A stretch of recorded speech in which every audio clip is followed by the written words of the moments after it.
na. Good morning, good morning, good morning. Good morning, good morning. Punta pina tayo. Oo. Tara, ay nagpunta ako sa labas. Kaya ulit ulan dahil. Pagkapi tayo. Ay, gawag maaga-aga. Ano pa, ano ko ng tubig? Ito ng kape. Ano ng gatas na Simon. Oo. Ano mga kape, mga gatas na kape. Mura-mura na. Kasi dalawahan pa, diba? Kaya ako, ano naman, ang tama ngayon mga kayo, ito pala yung palaman. Sabi ko guys, ano, sabi talaga at saka ako, nakakanya tinapay na nain. Nung mamuno ay, diba? Ay, yung pinapalaman tinapay, ang sarap. Nakakaloka talaga, So, Friday, ngayon. So, may plano na naman mag-alas sa Papa Jesus. Gusto ko sana wag mula ng malakas, para makapunta. Tsaka, wala pa sahod ang aking mga sisi. Oo, mga sahod. Hindi ako puntahin kay, ano nga, sana naman makapunta rin. Kaya alam naman, na may tabo-tabo akong, pera para lang magkaroon ako. Ang tawag doon, bayad doon. Pasahero, oo. Ano ko, totoo lang puta. Gawa ko talaga yung dati-dati doon. Ewan ko ba naman, bakit ako nagkasakit? Nagkasakit ako, tapos, utak ko ang naging problema, kakaisip. Oo, hindi, I mean, yung mga dating gawain ko dati, hindi ko na alam guys. Oo, totoo na, ewan ko ba naman. Oo, naging okay na ako sa ospital. Pag na-ospital ako isang linggo ata. Pero, na-ospital nga ako, naging okay ako sa ospital. Pero ang utak ko, ayun ang nawala yung utak ko. Puta na yan. Kahit may pagkanta-kanta, hindi ako makanta. Hindi mo sa mga maganda kumanta. Kaya mawala sa buhay ko yung pagkakanta. Hindi ko lang yung bubok magbasa o ano. Talaga sa inyo. Malas ko naman talaga. Walang bakit. Ayun ang nakuha na dahil sa ang buhay. Pumal. Sipag naman ako. Ewan ko ba naman, hindi po talaga paulit naman. Ulit masabihin ko, tataka talaga ako. Hindi ko talaga alam. Nangyari sa akin yun. Ay, di po nga naman. Punta na naman almusal, oo. Marami kismoysan. Kumaya, medyo maliwaliwanag. Tsaka ako lalabas. Kaya alam nyo, hindi ako nag-aalis talaga. Lagi ako dito laang. Lagi lang ako dito sa mga bahay kasi hindi ako tawag din. Kung ano ba namang mga yan. Simula nagkasakit ako, lagi lang ako nasa bahay. Tapos, hindi ako tawag dito.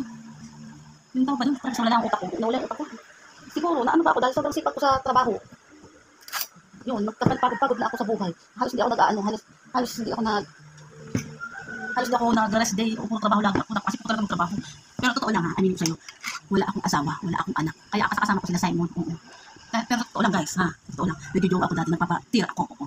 Sa joke naman yun. Kaya lang, ako madikuta na yun. Kaya na mabubuo ka anak. Malasan naman talaga. Hindi ko alam bakit. Hirap talaga magkaroon ng anak. Halos lahat ay pinikmak ko na. Ibig ba sabihin na, maaga ako, medyo matanda ako na jowa-jowa. Kasi ang nanay ko napakahigpit sa akin dahil. Nagtatrabaho na ako sa mga trabaho. Ano pa ang nanay ko sa singit? Sobrang higpit ng mama ko. Kung wala yan. Kaya yung halimbawa, yung isang beses na namatay yung mama ko, sa papa ko, kasunod-sunod ako yung jowa. Kasunod-sunod. Mapababae, mapalalaki. Yan ako na lahat. Oo. Kaya kajowa ako noon. Tapos, ginawa-jowa ko na sila para masaya ba? Pag yung masaya, tapos na-enjoy ko yung araw ko kasi sobrang kahigpitan ng parents ko. Trabaho, bahay, doon lang ako. Ito nag-aalis. Ako naman, sumasap ko. Kaya hanggang ngayon, hindi man ako nag-aalis. Tapos, ngayon, naging nawala yung parents ko, parang ako yung mahulang doon sa mga kapatid ko sumunod sa akin. Kuya man ako, may mga asawa, kaya may sarili silang mga pamilya. Ako, kasama ko yung mga kasunod sa akin mga babae. Yun, silang, parang ako naging nanay na naman, ako di puta. Hindi na talaga ako ano, pati mga naging anak nila, anak mga kapatid ko, bunso, nagkaroon din ng anak, ako parang ng nanay, di po nga. Ang buhay, ito lang ito ka jowa, anak mo nag-apply, trabaho. Gusto kong jowain ako, so, tayo, puta naman. Ito ba? Hindi naman maganda. Hindi ako maganda, puta naman yan. Pero hindi naman lahat. Nakakatikim naman ako na pugi. Kasi gusto rin ako sa hindi pugi. Pero, mabilis ay yung malinis sa katawan ko. Kahit kada bungi-bungi din yung lalaki, okay lang sa akin, kakakrush ako, basta madumi sa katawan.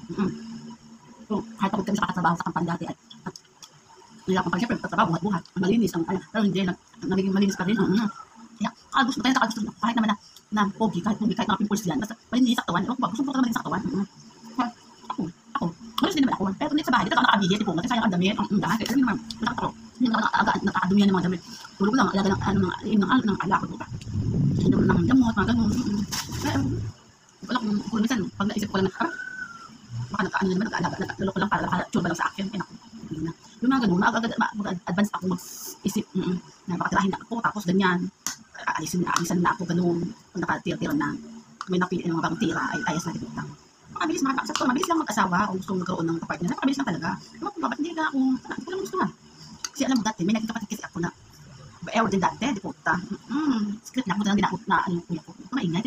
Kaya ako nagagano'n minsan magsalita kasi sila, hindi mga hindi nabibidyo sa akin. Nanonood sa mga binibidyo ko, hindi na pinapanood yan, mga puro ko nakita. Hindi ako nahihiya kasi nga, hindi mas nanonood magbasa ng mga pinapanood ko, ay, wala kay bala sila. Unas kaya sanay ako na makapili ng mga lalaki na makalokohin lang ako, hindi naman ako forever, iwan din naman ako, di puta. Alam mo kaya ako, makunin siya, kasi hindi ako nabalik, bahala ka. Kasi nasama ko sa bahay, di puta, balik sa buhay niya. At saktikim, hindi na kain na kanila. Edi isa ta, di po umahal. Ganun talaga. Ano nagkaya yung kape na? Kape.